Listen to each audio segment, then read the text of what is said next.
2 Corinthiens 4, versets 7 à 15. Matthieu 20, versets 20 à 28. Ce que j'aime dans ces textes du jour, c'est qu'ils nous confrontent à notre propre vision de la grandeur.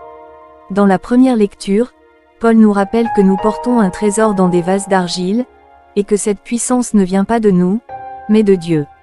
Il parle de tribulation, de détresse, de persécution, mais toujours sans angoisse, sans désespoir. Parce que même au cœur de l'épreuve, nous ne sommes jamais seuls. Et c'est là que le contraste avec l'Évangile est saisissant.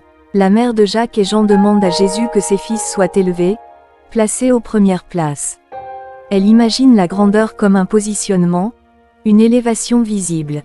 Mais Jésus répond autrement. Pouvez-vous boire à la coupe que je vais boire? Autrement dit, voulez-vous entrer dans cette vraie grandeur, qui passe par la croix?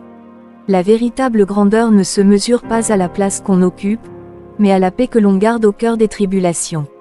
Elle ne se voit pas forcément, mais elle se vit intérieurement, dans le service, l'humilité, la fidélité à Dieu. C'est en se faisant petit qu'on devient grand dans le royaume. Et cette petitesse se forge justement dans les épreuves, car elles nous apprennent à ne plus compter sur nos forces mais sur la force de celui qui est en nous. Alors aujourd'hui, posons-nous cette question. Est-ce que je cherche à être grand selon le monde? Ou est-ce que je choisis la voie du service, du cœur en paix, même au milieu du tumulte?